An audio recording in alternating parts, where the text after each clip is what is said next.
everybody, welcome back. Today's video I am sharing with you guys my first ever order from the site called Shop Hush.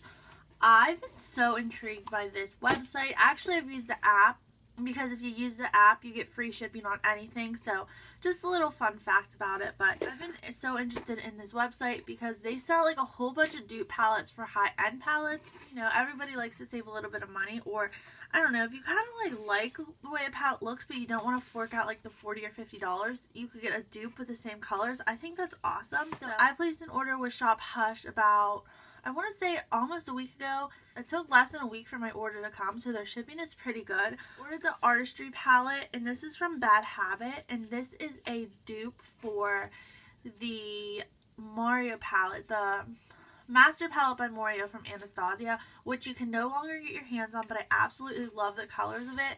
And by the time I realized that I wanted that palette, it was already sold out. It wasn't coming back. So when I heard that Shop Hush and Bad Habit were creating a dupe for it, I was all over this and I definitely wanted to order it.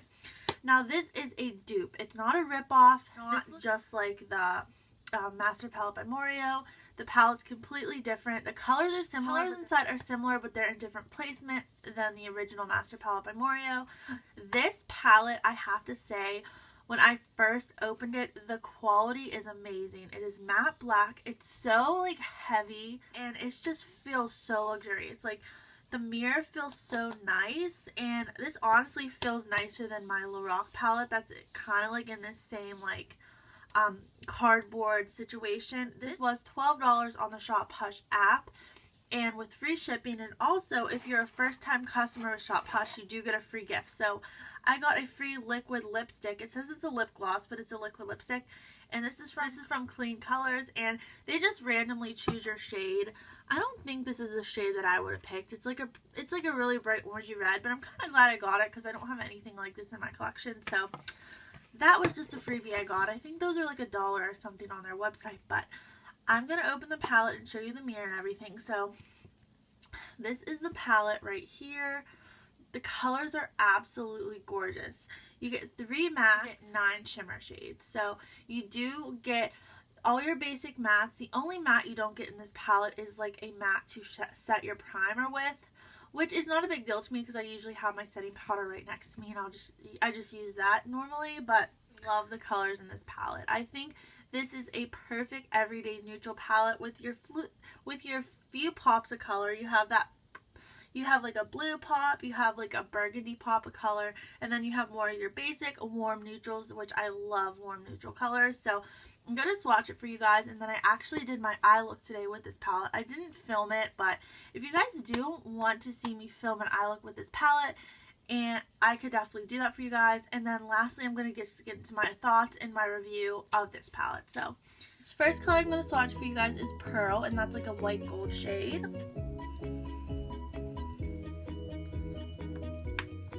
It's a gorgeous creamy like yellow gold.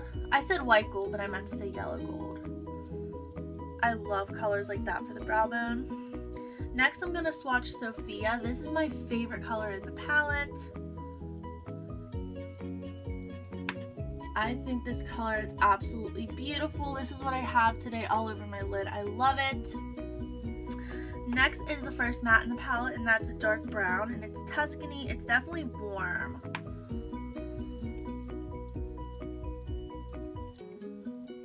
So it's pretty pigmented. I don't really like this shadow Tuscany.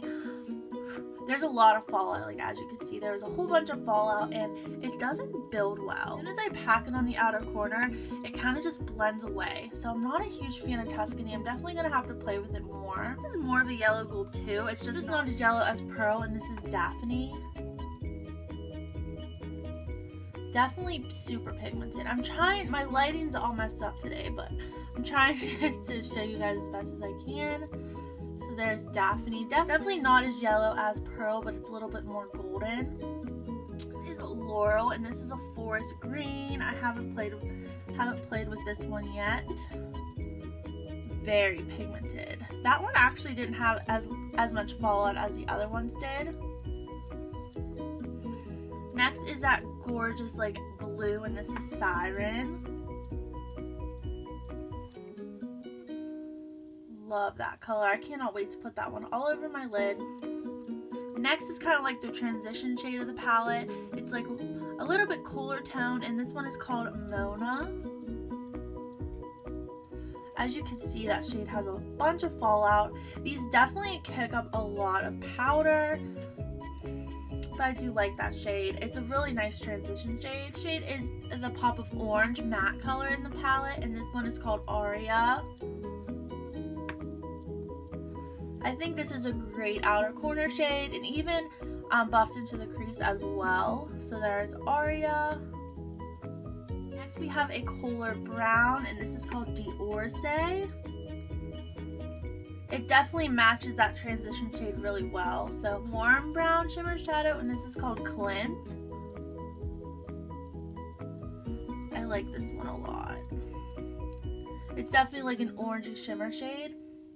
Kind of more brighter maroon shade in the palette, and this one is called Primavera. Really pretty. I love this. Is definitely one of my favorites in the palette. It's really bright and it's gorgeous. And then we have our darker, more like reddish maroon shade in the palette, and this one is called Frida. So that's super dark, super pigmented. I'm not a huge fan of darker shimmer shadows, but definitely for a smoky eye, maybe buffed out in the outer corner a little bit, this would be a really pretty shade. I just have to play with it more. But as you can see, there is a little bit of fallout with this palette. So now that I swatched all the shades for you guys, I'm going to get into my thoughts. So I've used this palette twice. I got it yesterday and then I used it today, and honestly it's not my favorite palette I've ever used. There is a lot of kickback, but that doesn't really bother me. Definitely when you dip your brush into it, there is a little bit of kick up, but I've never used Bad Habit before, so that just might be their formula. It honestly doesn't bother me. There wasn't a bunch of fallout on my face. That is a really good thing, especially if you do your face makeup first. There wasn't a ton of fallout, so I'm not a huge fan of the dark matte shade called Tuscany in this palette. It definitely just blended away. I don't mind the lighter matte, Mona and Aria, the orange and then the transition shade. I definitely don't mind those. They build up really well and they really went into the crease very good, but Tuscany, that darker matte shade, was not my favorite. Like I said, I'm going to have to play with it around a little bit more. Just buffing it out into the inner corner, it just didn't look nice, and it was kind of patchy as well. But for the shimmer shades, I love these shimmer shades. They are so pigmented. My favorite shade in this palette is Sophia right there. That's the shade I have all over my lids today. I think it's absolutely gorgeous. And even if I have to go into different mattes, I think this palette is worth it just for the shimmers. I think they're so bright. They just really pop, and I didn't use any type of mixing medium. Just use this palette. I didn't use Fix Plus. I didn't wet my brush. I didn't use anything. So I really like the shimmer shades in this palette. I'm liking this palette so far. I'm happy I didn't buy a whole bunch of Bad Habit palettes because I was going to buy a few more, but I was like, no, I'm just going to try out one for now, and then if I like the formula, I'll buy more. So I do think I'm going to purchase maybe one of those after party palettes, the dupes for the Huda Beauty palettes, and if you guys do want me to do a review on that, I definitely can. But I do think this palette is worth the money, especially if you did not get your hands on the Master Palette by Morio. That's the thing, because they don't sell that palette anymore. So just to get a look that looks like it, I definitely think this is worth it. Is it my favorite palette? Like I said, no, it's not. I obviously can tell if I've used a palette and I know I love it, like right off the bat. This one I kind of have to work with a little bit more, but for the money you're paying, it's worth it. So yeah, that was my review on the Artistry palette from Bad Habit. I just really wanted to share with you guys. I know a lot of my subscribers love affordable makeup like myself, so I definitely think this is a good one. So please subscribe to my channel if you're not subscribed, and I will see you in my next video. Like a matador. Right now I'm higher up in Canada. Cap in a storm, catch a wave on us. Take a shot, make a friend, just enjoy the moment.